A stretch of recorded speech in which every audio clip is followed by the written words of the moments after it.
Bandeko Balandia MK2, télévision, Voté Bandeko Balandia émission MK2 partout dans la ville de province de Kinshasa, partout dans le monde, notamment notre chaîne YouTube de tous les jours, MK2 officiel. Allez-y, vous abonnez massivement, partagez le lien. Et ça va équiper Bassousou.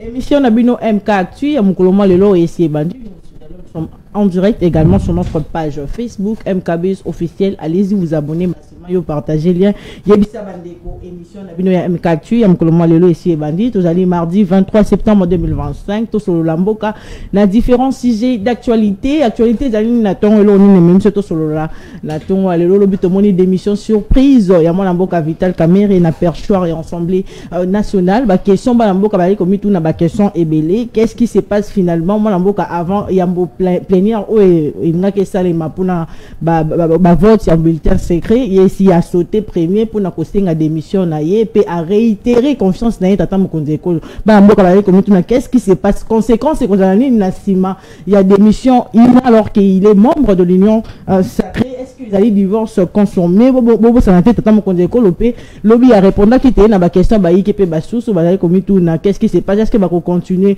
partenariat entre INC na UDPS à lobby ye azomona te pourquoi mon amboka Vital Camere a coupé ça mon Congo alors qu'il y a yebité makamwana il n'est pour rien en fait ya makambo oyo ezali koleka ba mboka bazali ko mutu na mutu to yeba ba question na émission ya Mkoloma Lelo kasi to zongela pe likambo ya ba suspension ya DG ya RVA et puis to moni révocation ya DG ya SNEL mon amboka Lucinde et pas longo et tout ba mboka bazali ko na suite ya incident ou esalamaki. Donc, il y a le 10 au 11 septembre passé, tata mokonzi ekolo te asiliko umela likolo azwaki akitaki inventé na aéroport ya Nzili et tout et memi ba révocation wana et memi ba révocation et puis suspension ya mwana mboka mokonzi te DG ya RVA et tout. Est-ce que ezali solution na problème ina ko révoquer ko révoquer ko suspendre et on est ko pesa pena solution na makambo wana topé makambo zali ko tambola ka malamu te et puis par ya responsabilité surtout ya ministère ya transport ya ministre ya transport ezali na kati wana ba imboka ba également nous allons parler du retour de la paix dans la partie est de la République démocratique du Congo, voie de la sortie et aux alawapi quelle sera la vraie voie de la sortie de cette crise sécuritaire ko bo santé tata mokonzi ko la kuna na New York te pa iwa pazali ko participer la 80e session de l'Assemblée générale de l'ONU kuna pa iwa peut-être mkondeko ba imboka ba ozela kotombo la chose mongo une fois de plus dans likambo etali marmu ya génocide congolais to lobelango pe na tongo ya lelo. Soyez le bienvenu fidèle téléspectateurs d'MKBuzz officiel. Rapidement yambona fongo la chambre et baba invité du jour bazali banan tozwa rapidement menu du jour topé ba revue de presse auto de la tongo par rapport avec l'actualité du jour. Au menu de cette revue de presse, la démission de Vital Camere et les grands orales de Félix Tshisekedi à la tribune des Nations Unies. Bras de fer perdu, Vital Camere plie face à la pression parlementaire. Annonce notre source ce geste qui met fin à plusieurs semaines de bras de fer aura finalement dissipé un suspense jugé superflu dont le rapport de force paraissait déséquilibré. Car si la chute de Camere était écrite d'avance, son retrait volontaire lui permet de préserver une image de lucidité politique plutôt que de subir une destitution humiliante. Une démission déposée pour des raisons de convenance personnelle, a-t-elle indiqué dans sa lettre adressée au premier vice-président de cette chambre basse du Parlement. De son côté, la transparence affirme que ces gestes présentés comme un acte de convenance personnelle ressemblent davantage à une fuite calculée qu'à une sortie républicaine. Cette décision et puis la percée intervient après des jours de tensions exacerbées par une pétition déposée par des députés de l'UDPS et d'autres formations politiques l'accusant de mauvaise gestion et des blocages du contrôle parlementaire. Pour les analystes relayés par Le Phare ayant constaté que son sort était scellé, vu que le pétitionnaire tenait fermement à leur position, Vital Camere a choisi de sauver son honneur qui subit les ridicules par les urnes alors qu'il déposait son manteau du perchoir de la chambre basse. Camere rapporte Ouragan a revendiqué son statut d'architecte incontournable de l'ascension au pouvoir part de Tshisekedi envers qu'il a réitéré sa loyauté. Pour sa part, le pouvoir du peuple.com pense que la démission de Vital Kamerhe de la présidence du bureau de l'Assemblée nationale est un événement marquant qui pourrait redéfinir les dynamiques au sein de l'Union sacrée. Si Kamerhe choisit effectivement de tourner le dos à cette coalition, cela pourrait avoir de conséquences significatives pour l'avenir politique de la République démocratique du Congo. Évoquant la démission de Vital Kamerhe, la référence PIS analyse autrement la situation après Matata.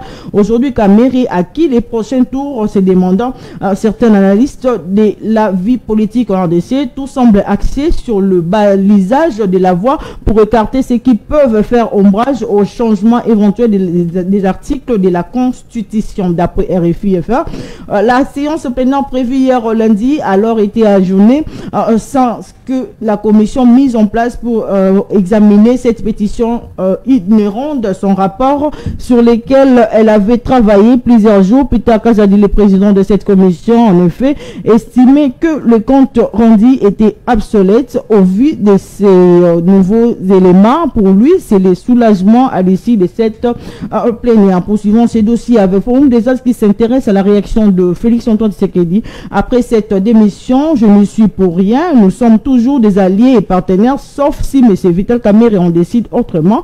Je ne suis pas à la base de sa démission ni de ses problèmes. Je ne vois pas pourquoi il me tournerait le dos. Je continue à les considérer comme un allié et un frère, a déclaré le président Félix Antoine Tshisekedi. Pour la prospérité, plus rien ne sera comme avant entre l'IDPS et l'UNC. Après cette démission suicide de speaker de l'Assemblée nationale qui a tout à l'air d'avoir été sacrifié sur l'autel des intérêts partisans de ses compères de l'Union sacrée. Pendant ces temps, sur cette procédure, nous apprend que le rapporteur adjoint de l'Assemblée nationale, Dominique Mungo Inamizi, a également présenté sa démission. L'actualité, c'est aussi le grand oral de Tshisekedi ce soir à New York. Selon le phare, Félix Tshisekedi va intervenir ce mardi 23 septembre 2025 à la tribune de l'ONU. 14h à New York et 19h à Kinshasa à l'occasion de la 80e Assemblée générale de cette organisation planétaire dans sa double casquette des présidents de la République démocratique du Congo et de vice-président du bureau. Selon son intervention, affirme Info 27, devra s'inscrire dans une logique double et dénoncer les violences persistantes et les motivations économiques qui les sous-entendent, tout en inscrivant la RDC en acteur capable de transformer sa fragilité en levier diplomatique entre le terrain où la sécurité demeure précaire et la tribune mondiale où la parole peut peser. Le président congolais doit concilier urgence et stratégie, mémoire et protection. Terminons avec Radio Okapi.net qui nous informe que Félix Tshisekedi a eu un entretien avec Antonio sur la situation dans l'est de la RDC. À cette occasion, rapporte la radio ouzénienne, le secrétaire général a salué l'engagement fort de l'Union africaine, la signature d'une déclaration des principes facilitée par l'État de Qatar et d'un accord de paix entre la RDC et le Rwanda facilité plutôt par les États-Unis d'Amérique. Très chers téléspectateurs d'MKBS officiel, vous allez sur le bienvenu partout où vous êtes dans le monde. Nadine est en pour Nabino selon l'ordre d'arrivée, bien évidemment. Il y a moi aussi, moi Benoît Mwamba, Ali Moko ya cadre, il y a Union Sacrée, vous voyez madame M4 Merci beaucoup madame d'abord pour l'invitation. Na PCP Balandi à chaîne Mbote. Na kobosa na bako débatteur na ngaite, PCP Mbote mais tika pena pesa Mbote na tata moko zamboka. Félix Antoine Tshisekedi Tshilombo oyaza na États-Unis, accueilli tourisme te, accueilli kaka pona kotala makambo oyo etali mboka na biso na kobosa na te Maman Fifi Masuka qui fait un très bon travail. J'étais à Colosie il y a un mois, j'ai palpé, j'ai vu qu'il y a une détermination, il y a une volonté, il y a kosala mosala.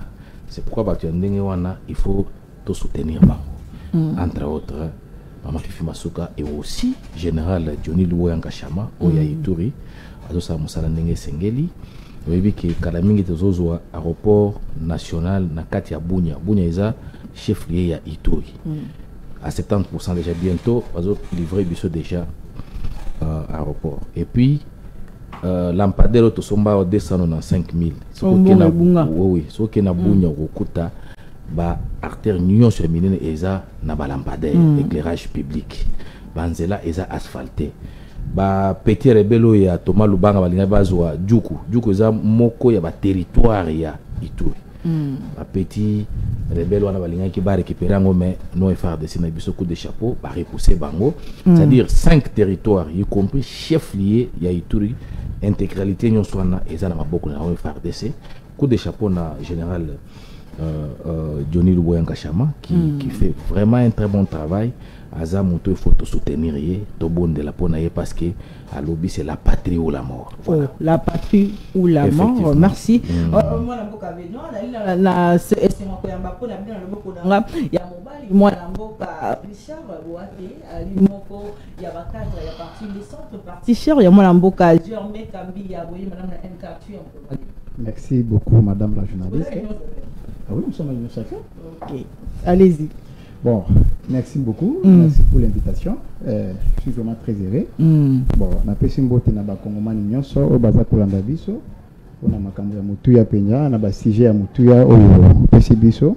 Atina ke ba Kongomani ba comprendre ni mezo koleka kati na mboka. Très bien. Toujours na loboko na nga mobile c'est ngwa ko yamba pona bino na mboka Smith Malwa. Comment compliqué. Cadre du parti RLCC, Rassemblement de leaders congolais pour le changement. Yamanaboka Bernabé Mbingagno. Vous voyez, madame la MK. Merci beaucoup, madame Grace. C'est Peli Mingi pour l'invitation. Et c'est pour moi la première fois de participer à l'émission ici et de venir à la chaîne. C'est vraiment. Je trouve que c'est un travail qui est en train de s'agrandir. Et je salue ici Balandinioso et MK Buzz et je salue le président de mon parti, le président Barnabé Milingani. Très bien. Moi, mboka toko tate nakati ya actualité te avec ya masona mso toyele bino na tongo ya lelo likambo ya démission ya moi mboka Vital Kamerhe ça ne peut pas si ba mboka belé ba regretter mabe balobi union sacrée moi mboka problème mime qu'est-ce qui se passe finalement boko lukani lelo soki moi mboka ndenge alonge wana soki apesi bino mokambo sepela. Madame, merci pour la mutuna. Nous avons géré 7 minutes na kai. Eza actualité. Mais avant d'aborder yango, tikana ibisho ke ngai na asbel na ngai oto bengaka agissons et bâtissons ensemble parce que nous avons coordinateur national to porter plainte na madame Moko. To porter plainte na madame Bolinga Bofambu Florence, résidence na eza inconnue. Aza cadre a peu perdé. Maman te porter plainte pour Nanini, c'est pour une imputation dommageable, diffamation publique et puis à relier une fausse information dans ma page, ma plateforme et ma réseau nae. Madame Oyo au Florence Bolinga à landinga na média moko en ligne au bengaka Congo Presse. À landinga ndenge tolobaka ndenge bobengaka biso mutura na point de vue nae. Amtoza na appartenance politique na ye biso to le kaki pona kokumisa o tata mokonza mboka sali dans peu de temps o esalama na 18 ans te mais madame Oyo Bolinga Bofambu Florence abandi kofinga biso d'abord a relier na page Facebook na ya lobby bon akomaki na lingala et a relier ngo pe na ba groupe ya WhatsApp akomi na lingala lobby ba miyibi ya mboka bongo boya kotuna biso lisusu gestion ya 18 ans soi-disant ya Kabila salamaki bien te et puis na maloba na ye akei plus loin pona koloba ki ngai naza parmi batoyo bazo piller mbongo ya l'état bazo détourner naza parmi ba escroc ya mboka. Je me suis dit banda to banda ko soutenir mona mboka na tikala ko bénéficier na ordonnance présidentielle ata mokolo moko te ndenge naza boye naza na parcelle. Il y a pouvoir à taille à moquer boyete. Tozali bien sûr, on a dit chaque chose à son temps. Moutouna tanae. Tozo continuer ko soutenir un régime na oya mala mozo sala. Ya mabe biso toyaka ko dénoncer. C'est ça l'avantage de l'union sacrée. Contrairement na régime na bango. C'est pourquoi Tosengi ba avocat na ba déposer déjà plainte contre madame Oyo résidence na yebanité. bazo na kati ya koluka madame oyo soki bazuye il faut asamba parce que asapé na honneur na ngai bato nyonso bayebi j'ai 8 ans na média jour pour jour atikala ko yibelo ko montute atikala ko finga montute parce que moi-même je suis pratiquant du droit na yebi ke critique elingo lobate ke ko finga mais madame oyo na ba page na ye na ba Facebook na ba WhatsApp afingi ngai alobi ndenge naza moyibi parmi ba miyibi nyonso ya mboka c'est pourquoi tozo senga na procureur général balandela bakoka ko interpeller madame Oyo Florence pour que aya ko répondre na ba acte na ye parce que nul n'est au-dessus de la loi. Merci beaucoup. Nazongi na tikala ko gérer te siko sanga tikala ko gérer mais tozo lobela yango bazo yiba to yaka ko lobela yango oyoki na prise de parole ngana lobby bakosa kibiso na magambo la lampadaire 295,000 pendant que Johnny Luboya na Ituri kuna atie yango na barter nyonso ya minene na bunya. C'est pour vous dire que batwana toza na bango soki bayibi to dénonçaka. C'est ça biso to se limitaka to za justice te to se limitaka wana. Bon, nazongi na sujet ce qui est vrai tolanda ki biso nyonso préoccupation ya ba députés nationaux. Na ba oyo ba pétitionnaire na ba oyo ba lingi que président na bango ndeko Kamere alongwa à la tête ya Assemblée nationale et puis ba mona clair na gestion ya ndeko Vital Kamere na temps oyo sali na tête ya Assemblée nationale baza na ba raison na bango parce que j'ai suivi il y a beaucoup de griefs qui sont à la charge du président et aussi quelques membres ya bureau et Assemblée nationale. Tozonga moké parce que ça sujet vraiment très délicat. Tozonga moké pour na kola kisabino ke toyebi ndeko Vital Kamere très bien. Bien sûr Raza allié na biso to bundina ye depuis Nairobi, depuis Genève tout ça, tozu bokonzi. Mais tozo ki bokonzi pour na ko se servir te. Tozu bokonzi pour na ko servir peuple congolais parce que peuple ndeza souverain. Tanga constitution na biso na article 5 okomona ke peuple ndé aza souverain parce que peuple ndé apesaka bokonzi maintenant na suka tozalaka redevable na peuple wana bien que biso nyonso te yango toyebisaka tata mokonzi ya mboka ke na suka ya mandat yo moko moto kozala devant les deux chambres réunies mpona kopesa peuple congolais le souverain primaire bien sûr économie ya oyo nyonso osali na 2 mandats ou bien 10 ans.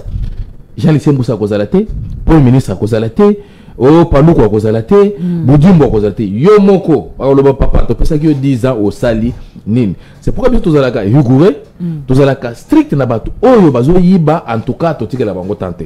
C'est pourquoi moni ba député balobi mais gestion de l'Assemblée nationale. Balobi mbongo ya fonctionnement. Bango ba yebaki peke bandai ko ya teme. Tango ministre finance ake kuna question na biso bien sûr la lobité ngai na pesa ka mbongo régulièrement il y a fonctionnement ya Assemblée nationale. Maintenant ba député ozaki na posa ba mona clair mbongo yo lobaki ba pesa ka te muntu oyo asimba ka mbongo abomba ka mbongo ya gouvernement lobi na pesa qui dit mieux. Alors comme ça il faut aya ko présenter ba moyen de défense à la télévision noir sur blanc mbongo bandai ko pesa ezokende wapi. Mais gestion na kati ya nani ko minimiser ko mépriser ba père na ye ba to ba pesa ki e bokonzi et puis ko tia dictature na kati ya Assemblée nationale et puis ko écarter ba motion ko écarter ba proposition de loi ko écarter même ba disposition ko bafouer même ba disposition légale ya Assemblée nationale. On dit ni au-dessus de la loi et puis bazana ba statut na bango bazana ba règlement intérieur bango moko ba se fixer. Il faut que respecter yango au regard de tout ça au regard de tout ça ba député balobi to lingi to mona clair na makambo wana. Alors il faut yusoko yo oyebike oyebi likambote il faut affronter bango. Maintenant ko senga pardon ndena yo bato yo senga ki pardon il faut totika ye non ko senga pardon et quand tu as la flou parce que population au monde mbo futa ka bangwana balobi to matato kita problème ezali parce que bané ko lobali susu même langage tete na ba mboka ya union sacrée. J'en arrive yo katinga je suis en train d'analyser. Alors au monde que ba député balobi te ye ndenga zo sala musala yango te batali pe parcours ya moninga zakana impression ya kolakisa ke c'est un monsieur intelligent, il peut faire mieux tout ça. Mais tant que peut sa carrière responsabilité, en réalité, monaka, moussala sur le terrain. Par exemple, il y a 100 jours. Oui, 100 jours, il y a qui coordonné na yemoko. Mais il y a qui mboujima ya na kuti ba maison pour fabriquer. Ba sondoli yango na zamba. Vous comprenez? Toyebi ba biscuits ba maison pour fabriquer zali. Tomoni yango te. Mbongo wana ba géré ki ndenge sengela kité. Oye awa pe na économie to kasai ke non ko sala musala bien to la muki wana yeko lukile bino masango to moni pe masango ngote. C'est-à-dire on a l'impression qu'on gère bien mais en réalité on gère bien tout ce ba pesio responsabilité. Et ce n'est pas la première fois. Obi ke ya longwaka na ba place wana kaka na ndenge oyo ya longwe oyo. C'est pour dire que batu bazalaka vraiment convaincu de la gestion en dehors de ça. Mokonza mboka lobby biso nyonso na yo sacré na ndingina répondre na motuna lobby oui biso na yo sacré to yebike to kokende na biso na dialogue mokonza mboka sa loba na prise ya pouvoir na ye premier mandat ya lobby maboko na nga za polele pona ko yamba mutu nyonso wazana idée tout congolais wazana idée ya malamu pona ko faire avancer mboka na biso prévenez que to moni ayambaki ba fayulu ba oya tuko kota na budget nani mwana mboka Adolphe Mozito ayamba ba to société civile ba confession religieuse ayamba ka batu nyonso échange ça la maka tout le temps avec mokonza mboka maintenant que to lobby to ko kutana batu nyonso sauf batu oyo babomi bazo bomba ba congolais bazo bomba ndeko na biso na est de la République sauf batu bazo occasionner pillage détournement il y a minéraux na biso na est république entre autres tolobaki ba Kabila tolobaki ba Bisimo tolobaki ba Nanga tolobaki Frank Diongo tolobaki toyo bakoko zala na biso autour d'une table et puis kozonga na bango ça défini na accord ya États-Unis je sais que c'est 14 pages batobeli batanga kate batanga bakoyebisa bango comment bato bakoko intégrer société mais kolobaki to zala bango autour d'une table bakoya na cahier de charge. Quand des charges de bango ba bloquer le banil biso to occuper une telle partie pour que to tika yango bo pese biso et d'ailleurs bato bazaki na doa ba yebi ki bango ba banda ko senga mais c'est là où j'ai dit c'est idée na biso mais ndeko Kamera en tant que président de l'Assemblée nationale a gérer yango bien té comment to ko zana ensemble mais ils ont géré ligne de conduite au bazo pesa na ndemo sengelité c'est pourquoi nous pensons que c'est le moment. Oyo tout le monde est clair, bien sûr a démissionné, mais il faut expliquer ba Kongomani mbongo oyo e banda ko pesama et ke wapi ba bengi saye ba tuna mituna to yebi mituna simple za la kapende ndenge na banda ya tata nani mama non mais mbongo mutu ya pesa ka mbongo lobi apesi mbongo yo lobi tozo zanga na ba papier il faut tout le monde est clair oui to yeba qui dit vrai qui dit mieux c'est ça analyser les cambamoni il y a des missions Mambo Capital Kamera lelo na scène politique mo ba conséquences ko la nini est-ce que makambo ba ko répression les qui penda ko topé la kamamba politique te mo ba écarter na uti ko tanga na kango pona ba bouger pe ba article te ya constitution ba lobi na ba na ko tia mo ba qualité en tout cas 7 minutes qu'on débattait à 8-10 hein? Donc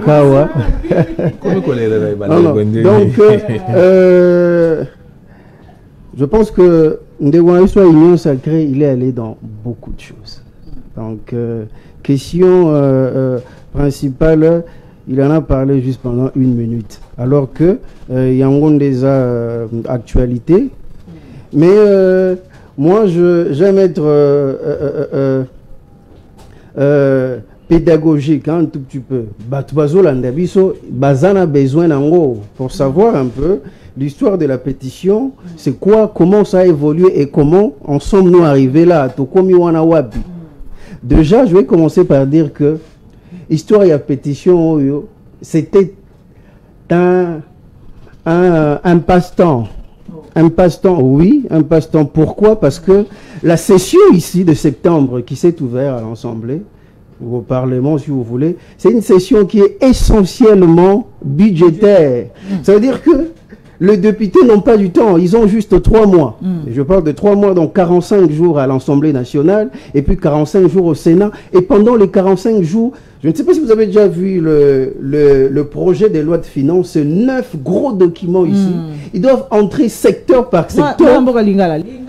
Il faut voir secteur par secteur, ministère tel. Est-ce que Misolo bazo proposer qu'on a posé à proposition. Est-ce que ba politique bazo proposer na misolo bazo tia en place wana est-ce qu'ils ont répondre na ba besoin réel de la population et ils ont juste 45 jours pour ça. Session oyo basi balie biso près d'une semaine et demie. Donc un passe-temps au lieu d'entrer sur des questions de gouvernance réelle.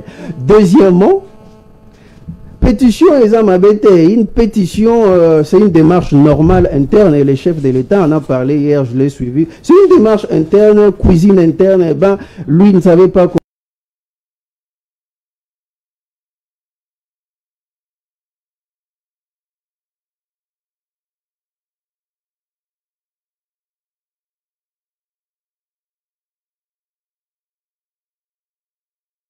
Avec une pétition contre Jean-Marc Abound. Il a visé Jean-Marc Abound par une pétition.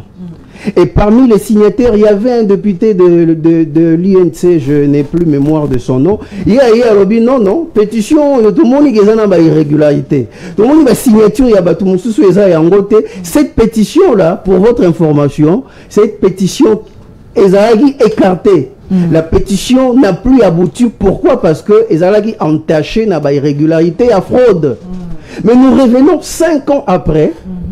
Grief, moi, le grief, tout ça. Moi, je suis dans la démarche. Oh, Yowana, 5 ans avant, et l'égalité parce qu'il y avait des irrégularités. Il y a tout. La commission a statué sur ça. Moi, j'en ai parlé, j'ai loué les députés. Bon, ils étaient déterminés avec hargne, détermination. On a même détermination. Mais maintenant, ils viennent, la commission à se mettre là-bas en train de travailler. La commission a détecté 2 irrégularités. Makambo, il fallait ça la mater, notamment fraude. On a détecté près de 25 signatures Yamabe.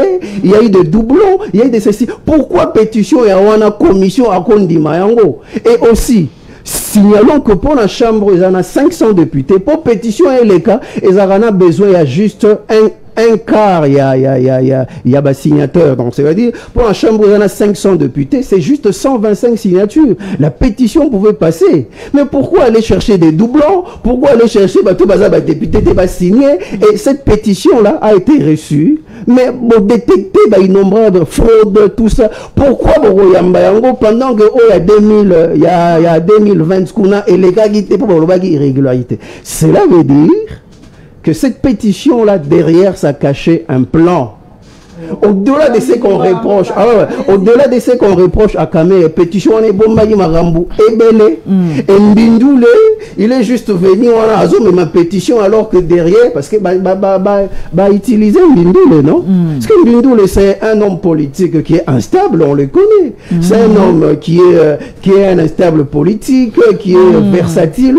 En 2011, il travaille avec Kamé, 2018, il est dans la Mouka, et puis 2023, il est avec tu sais qui dit bref ali d'épaisse hasard instable utiliser mais ma pétition on a mais na simanango il y a marambo ebele na simanango il y avait un plan machiavélique na simanango il y a un plan on a humilié pour vider Kamere de sa substance. Alors Kamere, en tant que je ne suis pas porte-parole de Kamere, analyste, et politique et d'autres. Kamere a compris ça. Il a vu déjà, il se disait que la commission, vu, ils vont détecter des choses et s'il y a des irrégularités, le roi en 2020, il est gâté. Mais le fait que ça passe, Kamere a voulu en sortir tête haute. Et je vous dis que Kamere a bimi, on a tête haute, ne vous en faites pas. Le Kamere d'aujourd'hui n'est pas le Kamere du premier mandat du chef de l'État. Premier mandat avec l'histoire des 100 jours, il s'est sali et tout ça. Mais le Kamere Oyo, Union sacrée est éjectée. Pourquoi je parle de l'Union sacrée qu'il a éjectée? Parce que la chambre basse, l'Assemblée nationale, c'est une chambre avec une majorité acquise à l'Union sacrée de la nation. Ils ont plus de 400 députés là-bas. Cela veut dire, c'est cette majorité-là, quand ils commencent déjà à mijoter quelque chose, Augustin Kabouya dit on a évité, je vais me référer à l'autorité. L'autorité dit, ne savait pas. Bon, bref. On ne dit pas éviter. Union sacrée de la nation, ils ont une autorité morale. Tout ce qui peut commencer, il y a un chef et tout ça. Mais nous sommes où? Nous sommes à l'Assemblée nationale. Ces députés-là devaient être honorables. Ils se sont déshonorés, surtout la commission qui devait statuer sur la pétition. Ils ont été déshonorés juste par le fait de valider une pétition qui les a déshonorés. Ils ont été conséquence que Kamere bakanisaki bako humilier bien au contraire Kamere en ressort tête haute. Kamere en ressort regardi azobi mamakasi kolega. Pourquoi? Parce que Kamere, ne vous en faites pas, l'avenir va nous dire autre chose. Kamere, nous l'accueillons à l'opposition, hein. Il est le bienvenu à l'opposition parce que Kamere a été dans un système et le système l'a éjecté. Il faut parler clairement. Système est initié. Vraiment, ma confiance. Je ne veux pas être prophète de malheur ou de malédiction, mais nous accueillons Kamere à l'opposition. Mais Abimi Moutou, l'icolo, il en sort regardi. Pourquoi? Parce que il devient alors un opposant, il sera un opposant farouche pour le président Tshisekedi et il en ressort avec honneur. Merci. C'est vrai que Maramboueko landa et tout ça et qu'on sort, mais opposition, Toyambi Kamere parce que... Moi, Mboka Dominique Mbaya, boye malamu. La question était na 32e en temps que ya moi Mboka Kamera wa mi bendite avant que amiyo qui s'assone. Est-ce que la liga ka ne moi Mboka uti ko la bolande analyse na été bon ki boy humilié était na kati ya union sacrée ya mi bendi abimi na mutu likolo mo Mboka. C'est quoi le problème? Est-ce que vous mesurez conséquences dans ce cas? Comment t'attends qu'on école à éviter ma maison alors que majorité, à la confiance à majorité parlementaire, moi, je rappelle, basé la union sacrée. Mbote na yo mama Gachela, na pesi mbote na baningoto kabura bango plateau. Na pesi mbote na balandinyo surtout ya MKBS télévision. Na pesi mbote na président Medar Kankolongo on a espace qui toka comme télévision. Na pesi mbote na tata mokonzi ekolo Félix Antoine Tshisekedi Tshilombo pour akolanda biso. Yambona koma wana pesa ngai 30 secondes. Allez, oui. Na recadrer un monsieur qui s'est donné le luxe. Il y a une émission moko ya Canal King Télévision pour chercher à dilapider les communicateurs de l'Union Sacrée. Moko na bango Maître Junior Bakokela, Oyo Ali, leader charismatique, incontestable. Il y a Union Sacrée. Il y a Union Sacrée. Junior Bakokela, il fait pas le poids avec ces messieurs-là. Je ne voudrais même pas citer son nom. Mais Naïbi Gazam t'a décidé. Ce qu'on t'allait bien, il a les yeux un peu gonflés comme ça, il ressemble à un crapaud. Je ne sais pas. Je ne voudrais pas citer les noms pour ne pas commettre une infraction. Mais au moins, tant qu'on a le bawa, Naïbi tant qu'on a une vidéo, il y a moi se référer. Madame, le monsieur là s'est donné le luxe. Il y a qu'on la place publique, le babi, ba communicateur, il y a union sacrée. Bali ba frappeur, Bali ba coopérant avec beaucoup de légèreté. Mais moi je lui renvoie seulement à Kendekotuna, leader naye Martin Fayoulou. Parce que je sais qu'il y a quand même pas Martin Fayoulou. Fayoulou Yambaka éternel na mon activité, mon beauté, il y a Martin Fayoulou. Tant que collectif, il y a communicateur, il y a communicateur, il y a union sacrée bandit. Moutuya liboso to kenda kokutana Isaka Martin Fayoulou. À tout le leader, Martin Fayoulou aussi, il avait offert même une petite bouteille d'eau dans le groupe de communicateurs. À tout le Martin Fayoulou, ceux qui sont communicateurs, c'est quelque chose. Non, si on manque à faire, on doit garder nos langues dans nos poches. Il ne faut pas passer sur la place publique juste parce que aux un moko de ceux qui n'ont pas un tribal ou bien un moko de naissance, au bâti koloba n'importe quoi. Nakatia collectif de communicateurs de l'Union Sacrée. Il y a des communicateurs Oyo Basala Kombo na communication Oyo Mutoko contesté autour de Maître Junior Bakokela Oali coordonnateur. On trouve les leaders comme des Gaston Piana qu'on ne peut pas contester. On trouve les Armand Moukoulou. On trouve les Trésors Kalala. Les Christians Temete, mais les Pichungwene, beaucoup de gens où ceux qui n'ont pas de liste Merci. Donc, ça ne sert à rien. Si tu as quelque chose à voir avec nous, il faut nous regarder en face et nous le dire. Mais dire que Bazali va coopérant, Bali a utilisé l'expression sous Bali va frappeur, c'est trop fort. C'est trop fort. Je l'invite au respect mutuel. Naebi ka yebanité azana posa ayebana. Parce que tant que moni Fayoulou a sa composition équipe bon écoute ana tata mokonzi ekolo hier fallait quitter. Nous on connaît les mamans Chantal, on connaît tous les grands communicateurs de décider, lui on ne les connaît pas. Alors je les mets en garde. Ceux qui a battu le lait monnaie la poche, on va l'humilier. Merci. Merci. Il y a un sujet à ma caméra. Nazo comme un dossier à caméra, surtout balobi. Ce qui m'a un peu touché, exactement de quoi lobby, caméra bimi tête haute. Ouais, effectivement, acte y a posé. Il y a des actes de courage. Mais dit que tête haute, c'est faux. Parce que ça la lecture, il y a attitude, il y a caméra, il y a ça le logo néwana. Ozomona que avec la tristesse moko ya ko sakanate. Moi je me pose seulement la question. Ce qui va député basala ki makambo lolenge sengerité. Ce qui makambo ba fundi nango caméra et ali yangote. Caméra senga ki pardon sur base de quoi? Parce que on peut demander pardon que si on se reproche de quelque chose. Vous voyez, ce qui est à se reprocher qui n'a rien, à senga ki pardon sur base de quoi? Ça c'est un. Des deux. Oh. Nakatia ba groupe nyon surtout ndenge tozakana nakatia en République démocratique du Congo. Tu alina groupe oyo bazobenga société civile, tu alina groupe oyo bakobenga opposition, tu alina groupe oyo bakobenga majorité oyo ko soutenir vision ya tata mokonzi yekolo. Et puis chaque groupe bazakana narratif na bango ya communication. Vous voyez? On a vu Kamere commettre des erreurs politiques très graves. Tangu guerre indi na este ya mboka. Tangu este indi guerre indi na este ya mboka. Mwana mboka Eliezer Tambwe. Asengi session extraordinaire. Bato bakutana ba statuer na question ezalaki très capital à l'époque pona kozwa ba mesure esengeli pona ko sauver este ya mboka. On a vu comment Kamere a cherché à gérer cette histoire-là jusqu'à ce que Eutaka Kozwambanoté. Tomoni no lenge kani Kamere a géré dossier Yamata Tampogno.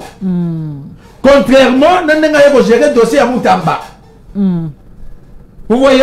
On a vu Kamere à la Belgique à sa communication en dehors. Il y a ligne de conduite. Il y a union sacrée. Tu as vu que tout ça dans la démocratie. Moudnion surtout à Koloba, le Lengue, il y a Sengeli. Mais chercher à contredire façon ya komona makambo. Il y a tata mokonzi kolo. Ça c'est mon analyse. N'habite que dans l'analyse, il y a union sacrée. Selon vous. Chercher à contredire façon ya komona makambo, il y a tata mokonzi kolo. Et là qui c'est que Kamere azaki na deux pieds na kati ya union sacrée. Voilà pourquoi à perdre confiance. Il y a des députés, il y a union sacrée. Oh, bah, 25 ans, les bons gars, ne pas 25 ans. Regarde maintenant là où je ne suis pas d'accord avec les députés. Parce que Tata Mokonzi Ekolo, après congrès, a lobby que, tous en a pour ça, union sacrée, tout le monde, tous à la uni, tous en a pour ça, il y a frustration, tous en a pour ça, il y a kokamwanate na kati ya union sacrée, parce que Banjo, tous en a gros, et c'est une sont surtout le balangage moko. On comprend?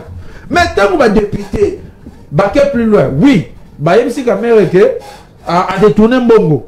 Wana na yebi ke banquette ko salema bato bakoyeba. Te okania ngana reprocher Kamere na batitide na yo azwaki oyo et ko favoriser était politiquement. On comprend? Mais tant que vous n'est plus loin vous sa Kamere bolobi ote mboso abandé ko gâter biso bien par rapport na yo. Là ils sont passés à côté il y a mission na bango. On comprend? Dire à Kamere que ba famille na biso bazo lisusu ba soins médicaux na ba hôpitaux te contrairement na o mboso banaye ko sala dire Kamere que au pessimisme ba jeep te là c'est passé à côté il y a mission na bango lokola ba parlementaire. Oh nous sommes sans ignorer que mboka na kati bitumba tata Mokonzi Ekolo asengaki ba diminuer le train de vie il y a institution. C'est tout à fait normal si on réfléchit on verra que traitement bazaki nango na tango ya mboso, ça ne pouvait pas être le même traitement n'importe ya Kamere. Très bien. Pourquoi? Parce que na époque ya Kamere, basengi institution surtout et diminuer ba train de vie pour nous soutenir ben fort ya guerre. Vous comprenez? Ce qui toza na posa effectivement na bolingo ya Congo et sengel tolo balikambo lolenge et sengeli. Moi je suis de l'Union sacrée, je n'ai pas soutenu posture ya Kamere face à agression de Zaki Nango, face à Rwanda, na batinyo soto bako mutsamboka, parce que tant que tata mokonzi ko la lobby, bato yo bali ko boma ba congolais, to ko vendre bango esika mon côté. Yo ke na Belgique ko lobby ote, awa solution zalika ka dialogue, c'est to batinyo soto to cha bango autour ya table. C'est contradictoire. Or, dans cette vie politique là, le président de l'Assemblée nationale Azali Moko yaba conseiller à Tata Mokonzi Kolo. Très bien. Même ceux qui pouvoir Azali décentraliser Très bien. Si tu as une question par rapport à la réaction de Tata Mokonzi Kolo, comprendre vraiment Mboka. Non, mais Félix Tshisekedi, c'est un leader qui ne prend que sur l'état de droit. Vous comprenez? Acte le député va poser, il n'a qu'à parce que vous qui m'avez côté. Ils allaient conformément au règlement d'ordre intérieur et Assemblée nationale. Ce qui t'attend au Konzi Kolo à côté qui peut appeler sa injonction. Vous voyez, Nazasi Rubino surtout bon qui bon na interprétation il y a les Kambouana. Il y a mamoni il y a le kola moto ya boanya. Avant de la musique, MC Bangwa lobby nali na pose bino surtout boloba langage moko. Mais Kolongo la Kamere. Oh, c'est un jeu démocratique. Le lenge va même qui place le lenge va l'ongolier. Mais pour est-ce que Nakati Union sacrée, mais il n'a confiance sur la majorité parlementaire. Quand Vital a postulé comme député national, quand on va voter hier, Moutoumo a secrétaire qui est la présidente de l'Assemblée nationale. Toujours il y a une famille qui l'a porté. Pour dire dans le but, Biso Toponio Ozala, candidat na Biso, va voter. Ceux qui peuvent perdre confiance na yé. Ezali doit na bango les plus légitimes. Il y a Kolongola sur place douana kozongi ça na confiance d'ailleurs bachawana. Ce n'est pas illégal. Parce que tout ce qui n'est pas interdit dans la loi est autorisé. Merci. Moi mboka Richard na invité moi mboka Kamere kolanda analyse ya moyimboka moi mboka Dominique. Alobi te déjà ba imboka ba na ko mona que azali sous deux pété na kati non ça que les lots ceux qui a longo nous ça qu'on comprendre. Bon, Banzi Bango vas-y minutes belé. Non 8 minutes. 8 minutes je suis en train d'observer 8 minutes. 8 minutes également. En fait ceci, il y a Moko Banda, la bossa na qui copie son président nanga national. Germaine Kambinga. Et German, na Mbote, na CG, Dr Rodrigue Mwamba, Mbote Belé. Bon, en fait, notre parti, les centres, ils ont fait partie de l'Union sacrée. Bon, c'est que moi je parle, ça m'engage que moi. Allez-y. Ça concerne que moi. Allez-y. Vous voyez, quand on parle des pays, du Congo, moi j'aime pas les compétences. Exact. C'est ça. Parce que moi, à part le Congo, là, je suis un pays musulman. Tous ceux qui font les bruits là-bas dans le Parlement, ils ont des nationalités 3-4. Moi, je n'ai que Congo. Alors, ceux qui sont allés au Congo, n'a pas union sacrée à part, n'a pas une appartenance tribu politique à part. Je suis réaliste et déterminé. En fait, c'est ici. Kamere, les lots, Bozoko, Fouta Kamere, pour Nanga, na monde déjà pourquoi pas, Fouta est en monnaie de singe. Dans la vie, il ne faut pas être ingrat. Au-delà de tout, tant que batu nyonso, badala qui contre que la signature à Châtre et la Mouka na Genève, mutu ça contre Kamere na Fati. Et monta pour ça que tu fais la signature à Malamuka c'est Kamere. Baké batala accord na bango na Nairobi, botie. Ba mususu ba na sima, il veut se comparer à chef de l'État, voilà c'est qui bango ne ba li chef de l'État makasi non. Et de deux, au moins la pétition à Kamere sur le plan fond et forme. Si le plan forme pétition na logique il faut pas rejeter. Parce que ceux qui déjà forment les amabés automatiquement font qu'il faut catégoriquement et ça va être tombé. Maintenant, si on parle de Kamere, c'est quoi les vrais problèmes? La législature est le cas qui est en bourse. Bandaki Kozwa na fonds loué pour l'Assemblée nationale. Et de là qui au moins à combien? Il y a 40 milliards de francs congolais. 40 milliards de francs congolais, et là qui monument ba député et là qui prise en charge ba député na ba soin de santé ba député. Maintenant tango bazui idée moko ya bien ya ko ça la restriction budgétaire ba diminuer trait de vie il y a bien institution d'où enveloppe il y a Assemblée nationale et on a 8 milliards de francs congolais et qui tient combien à 26 milliards de francs congolais. OK? Si quand tango yom VK a un niveau à l'Assemblée nationale, en fait, je ne suis pas son porte-parole et j'en sais même plus. Mais tant que VK y a coûté une enveloppe globale, il y a 26 milliards. Par rapport à mon nom. Et tant que Mbosa Bimi engagé sur l'administrateur et belé dans le niveau de l'Assemblée nationale. Vous voyez? Il y a mis balé. Et dans la copie, c'est moi qui ai ancien député. Ce qu'on a un bon gouvernement, c'est tout à fait normal.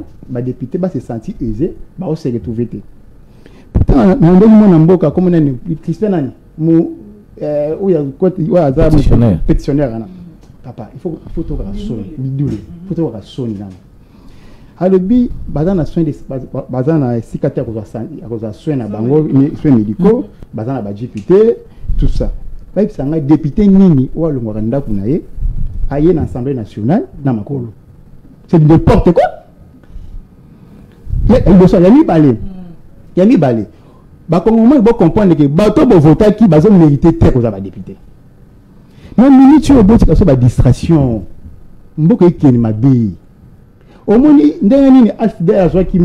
Attention, lorsque vous parlez que l'histoire se répète pour la caméra, moi aussi je vois que l'histoire peut se répéter pour la République. Pour le pays. Oui, pourquoi? Pourquoi? À l'époque, il y a fait président Mobutu. Il y a des distractions, il y a après avoir ça, il y a tous les partis prenants étaient là, ça y est, conférence nationale. Comment il y a des distractions comme le bagato. Entre états déjà ba soutiki boum maman comme Moussa Koti ba poste wana ba kabala ya moté toza na minute na mboka les na mboka oyo toza na 26 provinces mais Congo a futaka 28 gouverneurs mboka oyo guerre ezali gombe na maboka bapaya buka na mboka bapaya est-ce que tout ça ba distraction ya Congo la parce que Kamere a fait son tout côté parce que toza na sointé est-ce que il y a un député wana dans un pétitionnaire à dans PCA. Il y a par mois, on a fait des par mois, on a 100 milliards de 100 000 dollars par mois. Il y a Yemoko. Il y a Zangni. Au début, moi, je suis député, je suis arrivé, tout le monde a combien? Je suis arrivé, 1300 dollars. Il y a carburant, 7 000 dollars pour la bilamba na bango. C'est que tout ça, c'est session budgétaire pour l'exercice à 2026. Et pour ça, il y a un go. Au niveau Sangana, tout ça est le Kouana. Pour l'intérêt à Congomani, vous avez une distraction pour ma pétition. Dans le bête, il faut que tu papa, maman tika. Où sont les années? Au moins, si vous avez le monté à ma bé, hein? Si vous avez monté à ma bé, beaucoup de même à repère mon société intellectuelle. Parce que quand on est intellectuel, il faut être réaliste, il faut être honnête. Mais ceux qui vont mourir, ils vont bon. Ils vont bien, mais au moins, pétition à caméra, réseau, ils ont sanction. C'est quoi le problème? Allez-y. C'est du quoi? Vous savez, moi, j'ai souhaité même un retour à Covid-19 qui est retour en bourse. Oh. Oh. C'est là. Je me demande si pour Loulou, dans l'Assemblée nationale, a déclaré un bon déjà ceux qui sont là, a déclaré un bon on a déjà bima. Pourquoi vous monsieur bon c'est comme si c'était pour gouvernement. Écoutez, tout ça on a trois sortes il y a pouvoir. Tout ça on a pouvoir exécutif, tout ça on a pouvoir judiciaire et tout ça on a pouvoir législatif. Donc Kamere lui en étant président de l'Assemblée nationale, a un pouvoir législatif. Alors que jamais on a la bonne terme na pouvoir exécutif et aussi battre parce qu'il a une capacité de contrôler bango. Alors on a tant aller par bango. Il y a des pouvoir exécutif pour contrôler bango. Mais si vous voulez que Kamere a la même langage. Mais si Kamere a dit que tout ça le dialogue entre nous les Congolais, où est le mal? Où est le mal? C'est que tant que Bobo a dialogue bon, pas que ce dialogue n'a pas si nous dit que oui, c'est bon. Tu encourages le coup n'a sali n'a pas becté monsieur on encourage pas ça. Mais tant que Bobo dialogue n'a bango.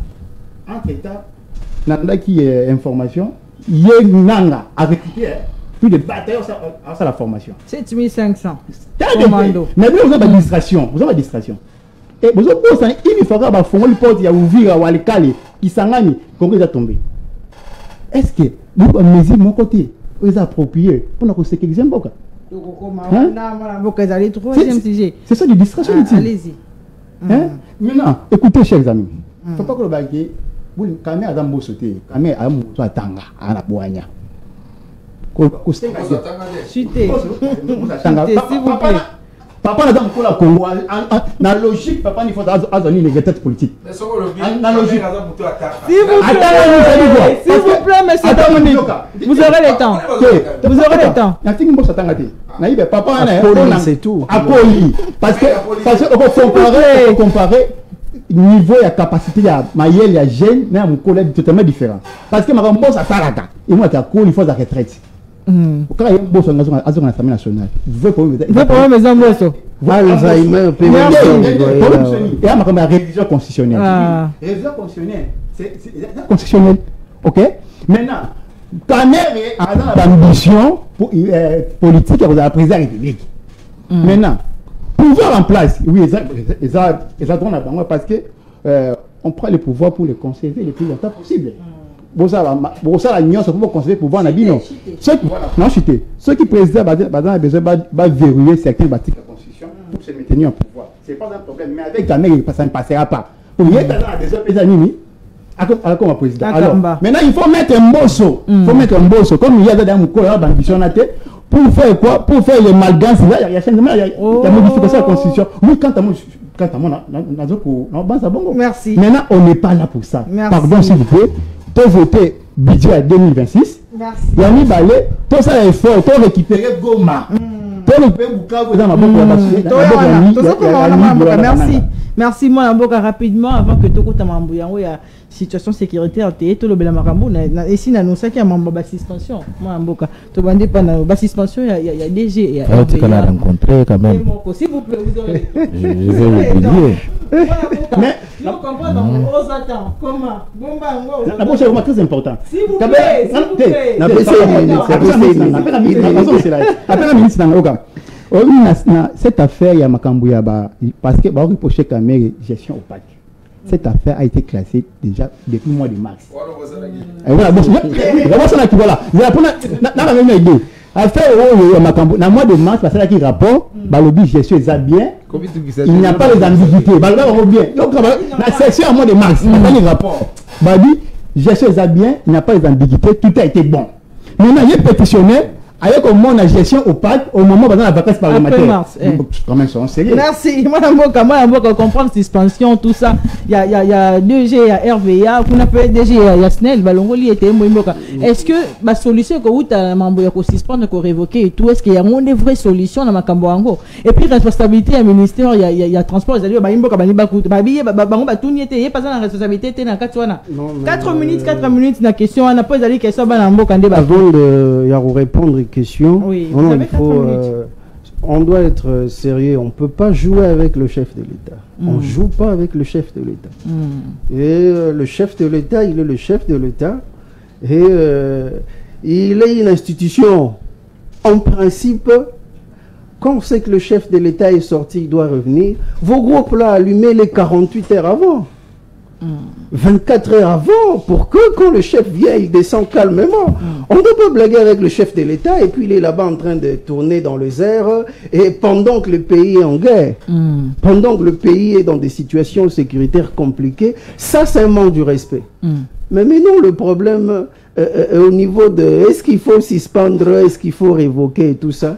J'ai vu que DG à SNEL Balongoli, DG à RVA et tout ça.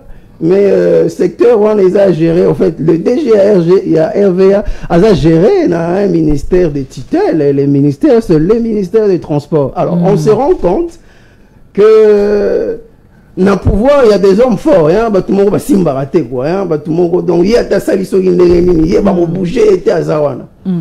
Je parle des hommes forts, longtemps, mais on a vu des hommes forts, déclaration, tout ça, par rapport, il y a Kabila et tout ça. Bon, bref, dossier à Kabila, on est bandit, type ils ont évolué, il y a comme renseignant, vient nous dire un peu, et puis on a suspendu DG à RVA, et puis toi le ministre de tutelle, en principe, déjà avant de évoquer Bango Moko Faye va démissionner. Vous aussi chef de l'État là-bas, vous démissionnez le matin d'après, au lieu de démissionner. DGRV au démissionné, mais aussi le ministre du Transport. Il doit venir démissionner pour dire admettons que c'était quelqu'un d'autre et c'était pas Bemba. C'était quelqu'un d'autre. Prenons par exemple, c'était quelqu'un qui a été consulté et puis qui est venu travailler, qui était à l'opposition. Ah voilà. Non, il est en train de chercher à toucher à la vie du chef de l'État. Si vous comme il est Bemba, il y a silence radio, bah suspendre tout le monde. Mais le problème est ça, on a été. Quand il y a un problème avec ma cutar et que la cutar est déréglée, je ne sais pas avoir son agréable à l'oreille, on ne change pas les cutaristes. On ne change pas les animateurs. Problème est ça, problème, il y a système. Et il ne faut pas toujours rentrer dans des réunions, ça fait 18 ans, en 18 ans, est-ce que l'aéroport va tirer? Mais nous, maintenant, pendant que nous gérons, pour 18 ans, on ne sait rien faire avec ce qu'on a perdu. Donc ça, on a reçu de l'autre. Si on a déjà perdu, on a déjà perdu. Mais maintenant, pendant les 7 années, aéroport Yanjili yango tout ça na ngonini tout à niveau ya ba groupe électrogène chef de l'État et ça aussi il faut la connaître moi mais qui joue le chef de l'État mais il n'y a pas plus que hier ou avant-hier comme ça courant et kendaki na aéroport Yanjili Susu. Alors, on a manqué du respect au chef de l'État. C'est les premiers citoyens du pays et tout ça. Mais attends, nous l'appelons aéroport international d'Njili. Avant-hier, à courant et kendaki Susu. C'est une honte de la République. Pour l'aéroport, on va visiter Bayaka. Et nous, les souverains primaires, biso bazo manqué biso respect pour la courage iso kendaka, ba chariot ezala raté, bazo tokaka, il y a un problème sérieux, un problème de gestion, un problème de gouvernance. Pendant les 7 ans, politique qui est en place pour que l'aéroport international de Njili est rayonné, pour que courant et Njili en fait, situation est comme Njili c'est juste pour nous montrer au fait la réalité dans nos cités, la réalité na Kanluka, la réalité par exemple na Bandal, courant et kendara sikoyo, ngabu na sepeli moi muke na chango entre guillemets ni courant kendara bongo son comme au public n'a sûr que ils vont essayer de prendre des solutions qui sont structurelles pour voir un peu merci en fait biso tout le monde réagit ça un leader ne réagit pas un leader regarde des choses et puis il anticipe pour que Madame Yaboué comme raté qu'est-ce que les gouvernants sont en train de faire à l'horizon 2030 à l'horizon 2020 35 50 c'est comme ça que de personnes qui gèrent l'État un peu plus loin. Merci et pendant bazo évoluer palier par palier. Ma question vous comprendre c'est vraiment des solutions solutions que l'on là tout ça mais il va s'imiter moi imboka yo analyse en ligne. Merci beaucoup madame. 4 minutes. Kabelio déjà ndeko yo bozana na opposition. Ozo localité sur caméra ay suna.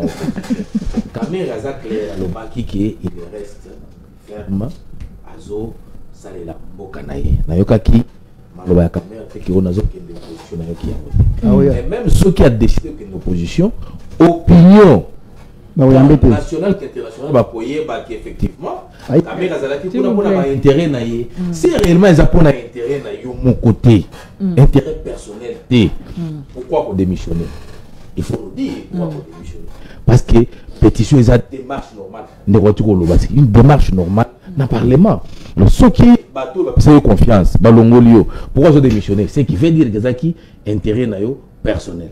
Mais je pense que Hollanda qui malobaya tata mokozambo kalobi jusqu'à la preuve du contraire climat est bien entre alliés là il n'y a pas de problème parce qu'on s'ingérer dans makambo les pouvoirs est séparés alors c'était purement parlementaire ba ko sala musala ndenge sengeli pour que ba protéger ba intérêt non seulement le peuple congolais na ba intérêt ya ba institution c'est une très bonne chose alors côté on a mais ndeko nazo kama pa mazolo baké pour un détournement, il faut beaucoup de pétition, tout ça, mais c'est normal, oui. Moi, je suis éviter. nani chero efutaka mpako omoni mama futaka bango wana o balobi 7000 ya bilamba 13000 ya soki frais ya nini 1300 carburant eutaka lola te eza mbongo na biso omoni ndenge odeplace boye ofuti transport otieka na mutuka na yo toza na bapourcentage balongolaka oyo mbongo ekotaka na kesi ya leta maintenant siko mbongo wana ebungi yo olobike papier oyo eza te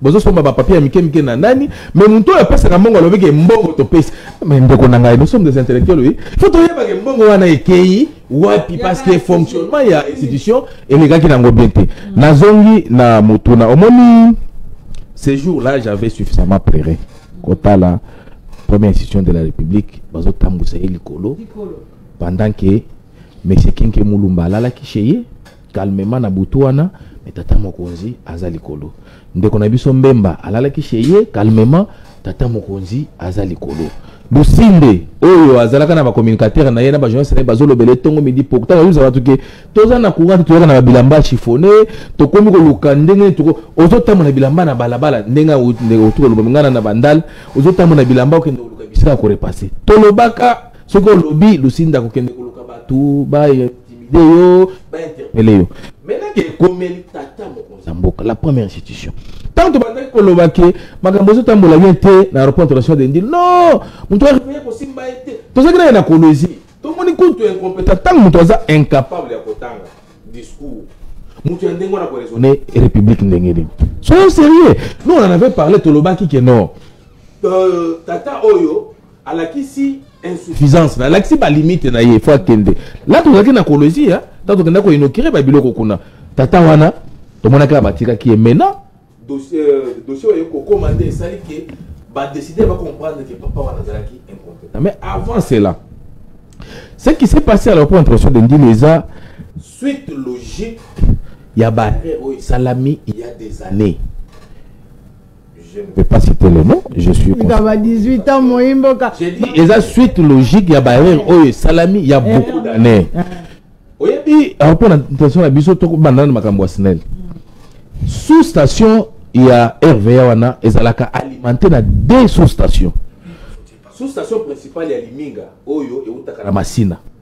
Ce qui exacté bazaka na sous-station moko ya Secours eutaka na Maluku. Eza ba sous-station mibale wana nde alimentaka régulièrement aéroport international de Ndili. En dehors de ça, bazaka na groupe moko stand-by pour que ceux qui deux postes non soient alimentés basa les recours na groupe wana. En dehors ya groupe bazaka na ba panneau na aéroport wana. Maintenant la question qu'on se pose, est-ce que le directeur ya RVA tant ba pesa ki information que tata mokonza mboka azoya ni ya sala qui pour se rassurer que mokonza mboka okita sans difficulté parce qu'il y a des principes dans le principe dans le individualité il y a pas que tant ba pesa responsabilité il faut que tala charge nazanango ezanine est-ce que la ndaki ba principe oyo batu nyonso balandaka soki mokonza mboka zo voyager ou bien zozonga faut que yeba que tango azongaka ou tango voyageaka tosalaka nini il faut qu'on checker il y a des procédures il y en a 11 je ne saurais pas citer tout il faut qu'on yeba que est-ce que poste oyo principal eza na courant soki eza na courant te est-ce que poste ya maluka secours eza na courant bon soki eza na courant te est-ce que groupe ezo fonctionner ok o checker yango monitoring ok oui je peux dire en quelque sorte ok o checker yango soki eza bien te est-ce que vous contrôlez ba panneau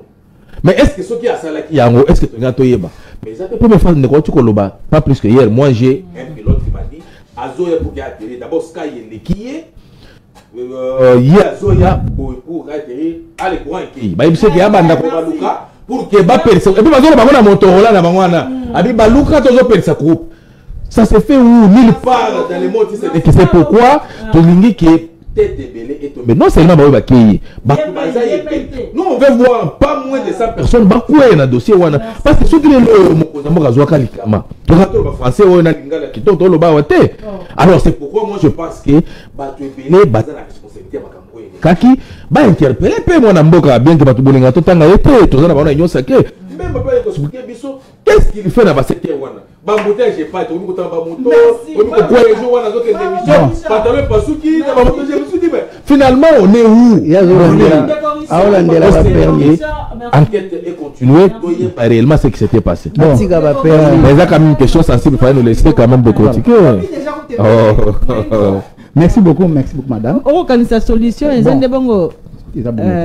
4 minutes. Bon, premièrement, Ngapi n'a pas touché. Vous voyez, chef de l'État, vous mettez à l'insécurité pendant 40 minutes, il y a ma pata, parce que vous voyez ça. Ngapi, personne n'a vraiment inquiété. Non seulement ça, parce que tout ce qui humiliation contre le Sénégal, et l'Obi Nayango, chef de l'État, 40 minutes, il courait ma pata parce que l'aéroport a dit, courait Kendaki. C'est qu'à un moment donné, tous les bateaux soyez consciencieux. Tant que tu veux l'aéroport international Ndjili, ils ont la norme, ils ont salité. Courir Kendaka Pamba.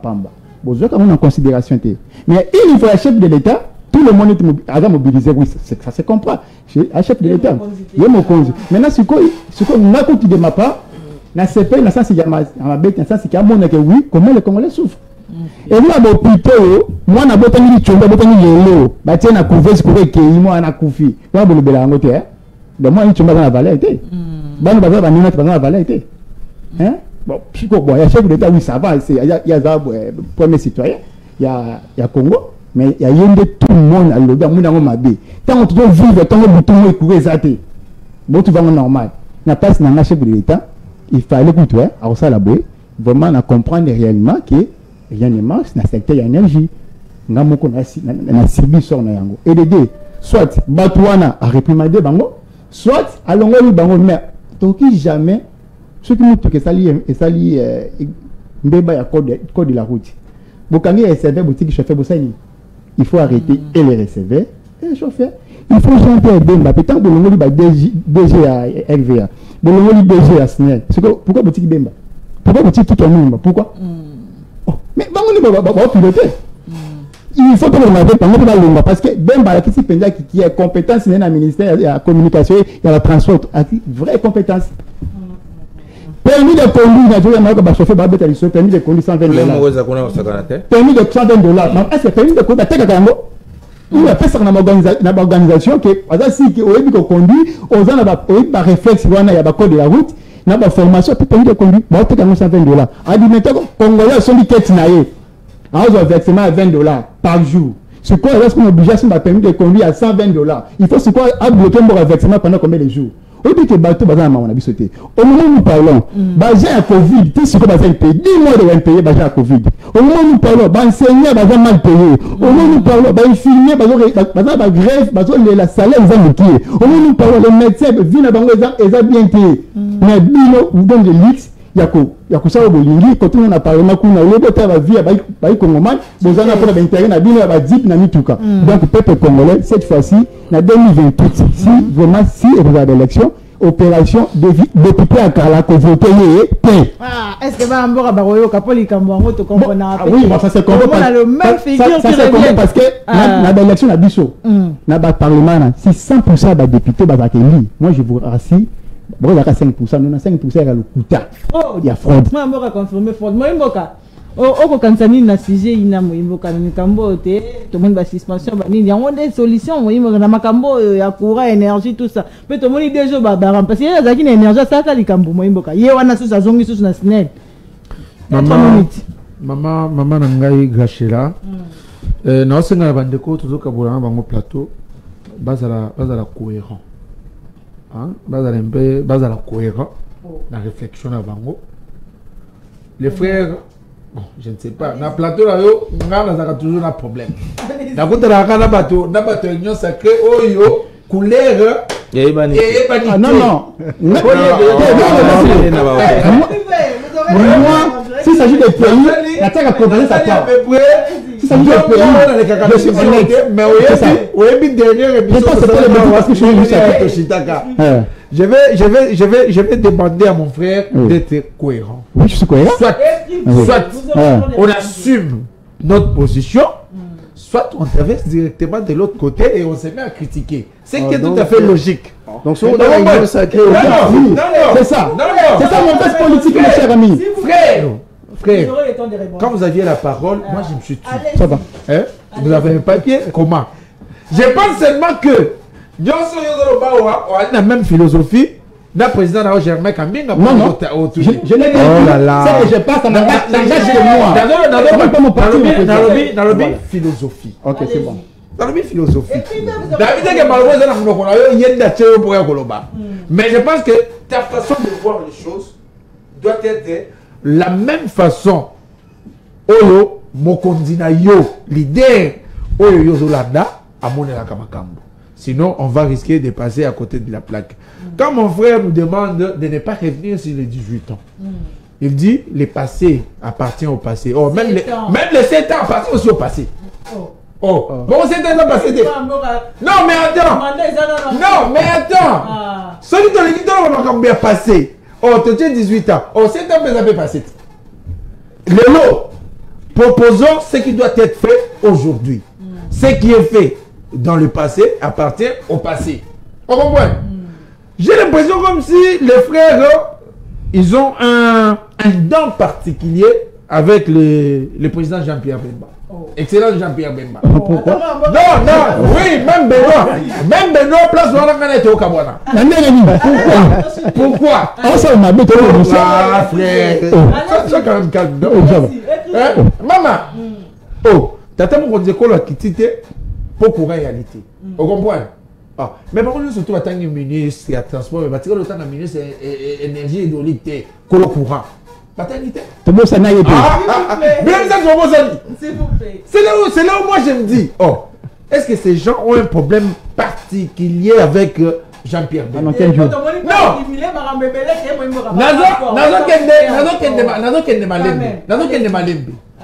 suis en train de présenter une émission au comète Mbeba. Oh, mais dans Mbeba Moussous Oyo, Bakoki ko sanctionné yo, batiki chaîne MK Base. Oh, il faut pas sanctionner le président Médard Kangolo. Non, mais soyons quand même cohérents. Moutuna Moutou Ali na secteur Oye à Géraka. Vous comprenez? Hein? Le ministre des Transports à Géraka va RVAT. Oh. Bon, flotte fluviale, tout ça. Makamouya train. Et elle y paye les bâtiments, non? Transport, c'était réellement vaste. Vous comprenez? Hey, c'était réellement vaste. S'il s'est posé un problème, l'aéroport. Oh, t'attends qu'on dise Kolo. Mais où n'est pas les sanctionner? Parce qu'il y a appréciation des Araka. Mais au moins, déjà RVA, elle est responsable direct. Vous comprenez? À quitter le matin, et c'est qu'elle est frappée. Mais dans le matin, et c'est qu'elle est PK à Jean-Pierre Bemba à sanctionner. Là, on va risquer, il y a quoi qui ça, il marche beaucoup, comme si on a un problème particulier. On ne peut pas arrêter. Vous savez, on ne peut pas arrêter et laisser les chauffeurs. Ah oui? On ne peut pas arrêter et laisser les chauffeurs. Na façon de commander la macambo. Quand tu dis chauffeur receveur, oh, yé aliga ka chauffeur na azaka ka chauffeur té, yé azaka sous machiniste et à train, ali sous mokumbi bateau. On comprend bien? Alina chauffeur na yé, alina machiniste na yé, alina capitaine ya bateau, lui c'est le leader. Ce qui chauffeur ozaki na nzela à commettre infraction. Oh, quand on a mon continent, bon, il y a ce qui yo, ozaki na place de Jean-Pierre Bemba. Tu sais que rôle les allés renverser. Tu allais démissionner? Oui. Non. Non. Ça c'est une façon. Quant à moi. Ça c'est une façon biaisée. C'est une façon biaisée de voir les choses. Vous voyez? Merci. Oui. Donc, oui, effectivement, ce qui a été fait est inadmissible. Vous comprenez? Pour un nini, c'est pas n'importe qui n'est le bien. Tout le monde y joue, il y a prestation à serment. Merci. C'est pour vous faire entendre que c'est un problème qui touche tout le monde. Parce que mon Gali n'a pas opposition, n'a pas majorité, n'a pas société civile. Vous avez la question directement parce que vous consommez déjà il y a dernier du jour. Déjà, dans les Cambodgiens, il y a peine à partir. C'est à temps qu'on est le Kuna Pay à Automne, la sauce Mungongo, les Lopes, ça à New York, Kuna, na 80e session, il y a Nations Unies, il y a Nations Unies, Kuna, à Kolobal, sous les Cambodgiens, il y a un massacre, il y a génocide salama na mboka biso mboka est-ce que faut que na ba diplomatie to pendenge ni kimia ko uta wapis vous avez 6 minutes non mais maman Gachila diplomatie c'est ezali secteur mobimba ko etabusaka mboka vous comprenez pour na kozala en bon terme na ba partenaire na ba mboka mususu toko kabola na bango parce que mboka moko atambola na lolenge na moko alité ba mboka etambola kaka na kati ya masanga lolenge esalema mais tokoloba que tout la diplomatie sur base de quoi au moment où le problème n'est pas encore résolu vous voyez et un accord ouais ça mis en place les États-Unis au tout signé qui de bonne foi mutu moko ba tcheke mundu ki bona mutu ba bi signé à alité vous comprenez mais ceux qui respectent yango et à alité oh mais c'est quel côté pour la sous on ko belela l'autre fois to la que commission oh ya supervision il y a accord wana o chamaki o za composé na Qatar États-Unis République démocratique du Congo pe na bande ko Rwanda tout ça basangani déjà aux ali deuxième fois vous comprenez peut-être troisième fois et na mikolo ya liboso bientôt tozo consommer déjà 90 jours ou fait ça marqué pour arrêter à bateau poindaise oh il y a bateau poindé voulais-je dire vous comprenez donc ce qui l'enterre et ali kuna na kati oh même ça na biso za nini on est encore martelé parce que biso de toi liba victime oh toi ko subir oh yo bande ko na bazo ko sala na kati ya mboko mais to ko le bateke et si parce que masolo et ali na kati ya ko salema en passant na bande ko le bien non Rwanda a recruté 5000 commandos dans notre cas on a aligné wana si réellement vous pensez vraiment que Nanga a koyi ko télé malilo a esi ba Congolais lobi boya ko adhérer na kati armée ba Congolais ba kei non mais tout le monde dans contexte ezaleli oh là-bas c'est vous êtes entre la vie et la mort raison d'abord dans la logique où ba Congolais ne ba na kati armée wana or ce qui n'est pas le cas ceux qui ba Congolais ne ba ke okota kuna c'est là dire on te demande tu veux vivre viens adhérer au sein de l'armée tu ne veux pas vivre boya biso non écoute frère sois quand même tolérant vous aurez le temps de moi s'il vous plaît boya biso toyebi combien population ali torturer na coin wana vous comprenez toyebi combien bakotaka na mapangu po bamisa bato balobi boya bokende ko assister na mitingo nanga sala kitango bete ba bombe bomaka bato vous comprenez toyebi nini bazokanga ba jeune na makasi bato me bango kuna bazo obliger bango balobi telemao bon certainement ba laver bango ba cerveau pour garder ma rancœur wanate mais agir comme ça et aller résoudre des problèmes vous comprenez mais ceux qui te créent na cas yo et aller à solo vous comprenez 7500 ce ne sont pas des Congolais Congolais ils n'ont pas Congolais vont s'engager pour mamuninga na Congolais a trahi mboka na ye jamais Congolais alingaka Congo bitumbo et banti de l'hôtel Congolais tikala jamais te ko s'engager pour mboko ekabwana et ali bataillon mobimba ya ba Rwandais ba pesi yango kananga et c'est ngeli bande ko balo balikambolo lenge sengeli et ali ata na Congolais mon côté ce qui est par contrainte te o munanga ko benga lobi yaka okota na kati armée Congolais qui à côté ce qui est alaki bongo nde drapeau c'était le mana ko wana mboka. Vous comprenez? Ce qui dit le lot va évoluer, c'est parce que l'adhésion populaire est alité. Vous comprenez? Donc, nous avons na bande koana. Bali bato ya liboso Rwanda apesi bataillon te, bali bato liboso Rwanda apesi manduki te. On en a connu de toutes les couleurs. Des années, ça fait déjà 30 ans. Et donc, on va dire que c'est bango bali spécial. Koleka ba Thomas Lubanga, koleka ba Wamba Diawamba, koleka ba nani ba Kunda Batware, koleka ba nyonso ba leka wana et alité. Nazo yeb sabangona bi et ali nango distraction et ali passe-temps. Mais ba na ba solo poto zo kimia binyo boko boya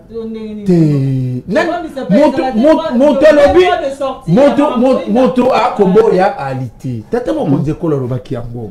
Ngai nali ouvert pona masolo mais to monia wa 5 ngai na boya 5 na plateau mais to mona bango basali kae fait des routes na bango ba définir makambo so dans la case tata mo konje ko la tiel go boya mote ça viendra mais c'est ngai go yeba tamba to va ba solo là oh et c'est ngai mo solo l'été pe mi maté et ali a offert l'été na souka na moi il faut prendre des dispositions pour le recompte, c'est maintenant je soutenir la gestion parce qu'à la Congolais, c'est comme ça. Merci. Mon demande, ça va être Merci. Écrivez, allez-y, citez. Vous voyez? Donc, mon demande, ça va être que Bandekwana, Bazoka Masolo, pour Balingi Congo Makasi. Loin de là. Mon demande, ça va être que, et c'est que tout ça, dans solo là, tout ce que le gouvernement souminois a continué de raison que loin de là. Je sais qu'ils vont chercher à se partager les gâteaux. Vous comprenez? Mais, il y a les politiques qui sont bino, surtout plus sur classe politique, il y a les Toboya. Parce que frustration, ils ont fait un peu de temps. On a frustré, dès qu'on a besoin de dire, à cause de la peur frustrée. Mais on a besoin de frustration à Bango. Il y a pas de peine à yo. Alors, il y a des choses à peine à Macamou, ça qu'on a moutou. Alors, ça, on est content de mon Dieu, c'est aussi parce qu'on m'a douki. À quel des pratiquer ma douane. Ah non, on va commencer. Comme ça, on va faire autour d'une table. Merci. Dans ce lot-là, on va casser les gâteaux. Ce qui n'est pas normal. Est-ce que qui m'y en met diplomatie car on est ça on te peine il faut rebunda moimboka parce que na uta ko yebisa bango ake ino sacré bazali discrété parce que moimboka kuna to moimboka nanga a se préparer déjà et tout est-ce que allez-y 6 minutes. Non, il faut qu'on se le dise. Nanga Congolais. Peu importe. Non. Non, mais ça voilà. Congolais, je encouragé Théawa. Yo c'est ça comme moi. 6 minutes. Je ne suis pas ici en train de défendre ce que Nanga fait et les autres. Non, loin de là, mais Aza Congolais. Voilà, le gouvernement Bakambiambo quand la Biswawa, faut bazala responsable, bazana capacité à assumer que franchement, ils ont échoué, je pèse le mot, lamentablement en ce qui concerne la gouvernance sécuritaire. La gouvernance sécuritaire consiste à assurer la protection et la sécurité de ses citoyens. Là, on a échoué. Le Nord et le Sud Kivu, ils ont représenté au jour d'aujourd'hui, selon les dernières données, près de 12 à 16 millions de Congolais, les Congolais, nos frères, qui sont pris là-bas et puis qui sont contrôlés. Bref, si le Congo aujourd'hui représente 2 345 km², au jour d'aujourd'hui, la République ne contrôle plus cette zone-là. On doit se le dire. Ça veut dire que cela a échoué. Non. Responsabilité ça au niveau de dire que nous avons échoué lamentablement. On n'a pas pu sécuriser le sud et le nord Kivu. Maintenant là, essayons de voir. Mais nous sommes en train de nous rendre compte que on dirait aussi Mbaté. On dirait les Afokop et aussi Mbappé, on dirait. Et ça a des agendas cachés, tout ça. Et ça a des agendas cachés, tout ça. Bon, le positionnement et tout ça. Comprenez aussi Mbappé parce que au Congo, on a toujours parlé. Mais chaque fois on a toujours parlé, et ça a un objectif précis. On a parlé de la conférence nationale souveraine. En 90, Mobutu, il a aboli le parti unique et tout ça. En 91, on a conférence nationale souveraine, on a parlé, et en 2002 on a parlé, et ça nous a amené à ce qu'on a aujourd'hui, la constitution, les accords globaux et inclusifs. On a parlé pour résoudre des problèmes qui étaient existentiels et réels. Au jour d'aujourd'hui, il y a un problème sécuritaire, oui, mais est-ce que pendant ces moments-ci, qu'on les veut ou pas, c'est Fachi qui est en train de diriger le pays? On n'a pas encore un problème de légitimité là. Moi, mon problème, il y a un dialogue où on les a Fokop et aussi Mbaté, que le gouvernement mette le moyen. Gouvernement, Fokop, il y a Fokop, agenda caché, on ne sait pas avec les pasteurs de la Senko. Bref, ça ne va pas aboutir, ça va aboutir à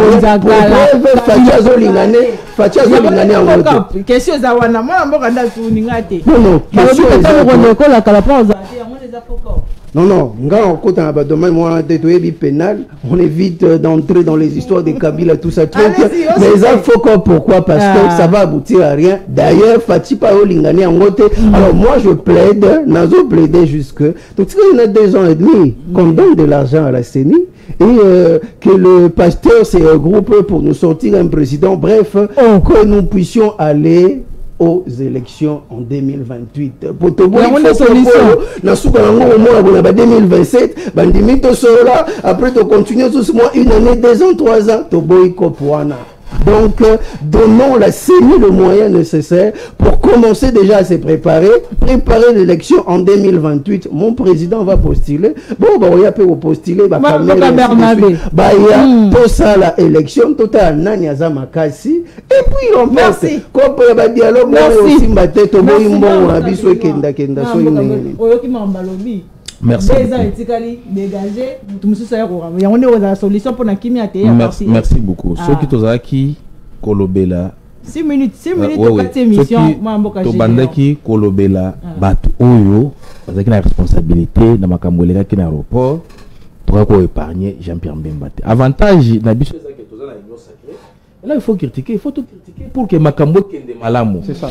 Est-ce que vous voyez que normalement tango ba annoncer que Mokonza Mboka azoya il y a vraiment bateau ligne ya bateau il faut déjà se rassurer que Mokonza Mboka komi akeye panaye en commençant par le ministre à transport préparer ministre à énergie peut-être na koloba mais en commençant par ministre à transport il faut se rassurer que Mokonza Mboka atterrir bien pour que ya zonga chèque ndekola il faut se rassurer que Mokonza Mboka komi panaye. D'ailleurs il devrait aussi être aux aguets.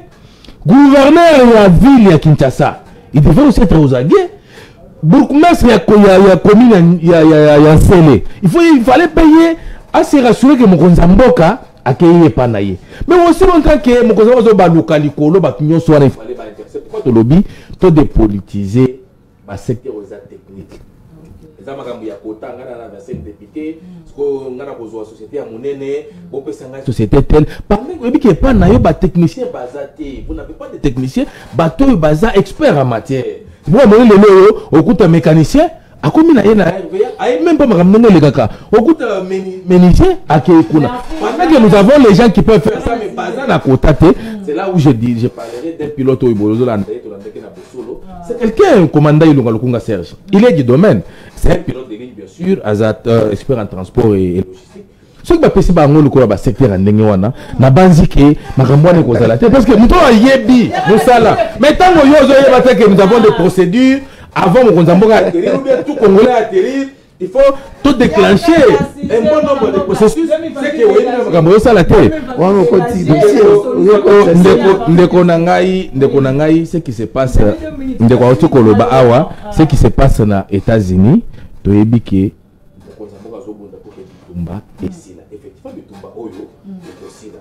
plus de 30 ans, plus de 18 millions de morts. On en a marre quand même de Konangai. Mais les lots, ba kufiwana. Bamoni, na bango, basi na bango, mibali na bango, monte vendre autour d'une table avec Nanga, parce que nous avons que tout va aboutir kakana partager. C'est normal. Pourquoi bazo boye kolongo na secteur wana?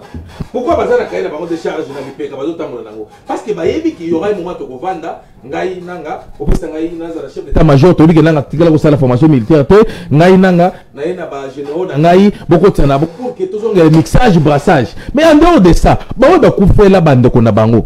Quand ils vont nous voir autour d'une table, nanga comme ministre ou comme général, bakolo banini ndeko nanga. Soyons sérieux. Toujours même la bomutu, tolongola sentiment mususu na bomutu boy. Batwana bakomona ndengene. Et lobi so giyo pe ko za la frustrer. O moni que non, ndako na yo ndengene ka ki professeur moko za 15 diplôme à lobby. Oh, lokola baka boku ndako na ngai. Ça veut dire que comme même na peso na mono ozui téléphone na ngai na biti na frustrer na zongi est na ko. Totika la ndenge wana tayo moko. Soyons sérieux. Non mais biso Mokonza Mboka ça lobaki il y a qu'on respecter constitution na biso surtout comme en 2028 mandat na esili. Alors biso to travailler pour na mandat to travailler pour na prolonger to travailler pour na intérêt à peuple congolais. Ce qui est plus important c'est ça d'ici peuple là se retrouver peuple a pesa biso bokonzo wana même yo tango koya peuple a retourner pe bon na parcours au salanini Et quand on a besoin de toujours gérer les lots, c'est pour vous dire que toi améliorer les conditions sociales à peuple congolais, toi faire développer un cannabis pour que Baoye Bakoya lobby, tant que Bakoya Bakoya société na bango, peuple appelle ça bango chance, c'est ce qui est nécessaire. Ah mais c'est ça que j'ai dit. Ah oui, c'est ça que j'ai dit. Maintenant, maman Koyoki. 5 minutes quand mission. 6 minutes. Oui, makambo ya pona guerre qui maison na engele na est na engele ya mboka. Écoutez, tant bolo ba ki bo dialogue. Alors, qu'on a doa. Ba négocier banane. Ba représenter à Kagame. Loba. Parce que yo na doa ba négocier banane. Délégation à Kagame, na délégation à Congo. Contre à Congo, OK? Les États-Unis, tant bolo ba ki bo vous avez raison non? Bobo qui est en solo là, il a partagé un gâteau. Oui, ngate la bémission n'a pas le bélo quoi, n'a ni bleu à la tête. Pose au pouvoir, il y a une élection. Pas aussi même but, il y a un contre yango. Maintenant, ce que tant que tu bois au solo là, na ni cancer, na cancer. Tant que bois au solo là, mais jusqu'au près contraire. Qui m'a dit mais c'est défini na quoi les États-Unis autant que c'est tanga. C'est défini mutu mutu aux États-Unis. Puis ba ko étudier cas par cas ya mutu non ko ko tinda ka ba na no na masse na biso. Message brassage ya wana. Na comment je boya wana. Il y a quoi aux États-Unis. Ezali ba bini to travailler ensemble na nini batu ya comment dire batu ya nanga wana cas par cas ba ko étudier cas par cas ya mutu ba intégrer na ba service. Ba ko na gouvernement central, ba ko na ba chancelier de l'ambassade, ba ko na gouvernement provincial. Accord na accord ya non, balobeli makambo ya ko intégrer nani. Mais c'est que oui bien, abini ba iba ko tala camp par camp. Même na ba soda o bazana ba kota même tu es congolais ou pas papa so ko tala ngo bien na kutindela yo hein oui on a voilà allez on a plus référence j'ai là pas problème on a plus la bloc aux embêtes on appelle ça yo OK mais pour ngai pour to bima na crise oyo il y a insécurité qui me kota to que vers la voie de développement chef de l'état a tellement de papa il y a des fois andima tort ya lelo pour lobby a raison.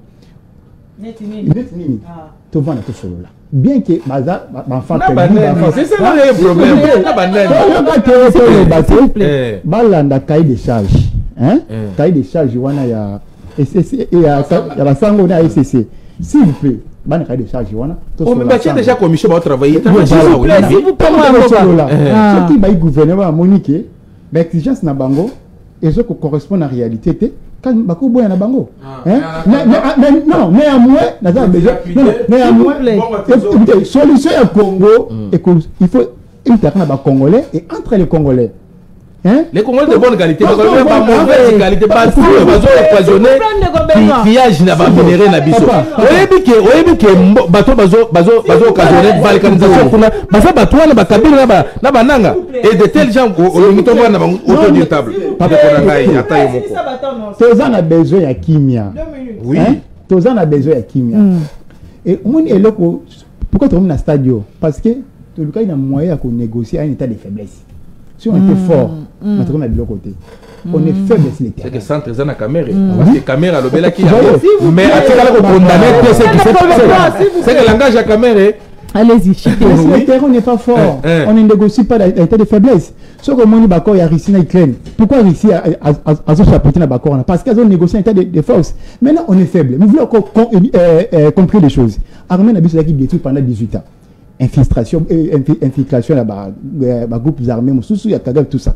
Maintenant, actuellement, tout ça fort sur le terrain, tout solo là.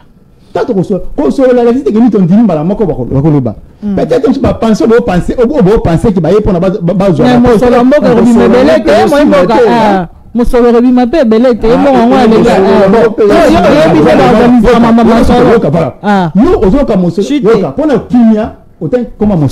mais tant que répète ça, des millions pour l'avocat, il procès à Kabila, oh, le et quoi, boutique sur l'autre côté, pour le bien.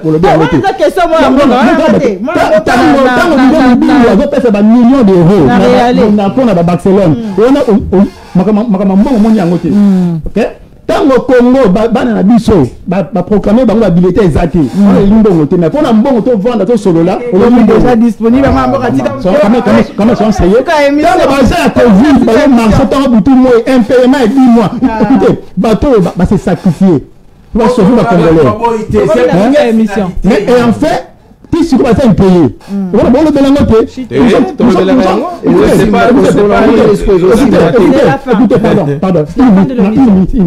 Écoutez, Oyibi Makambe Esto à chaque fois qu'on parle d'émission.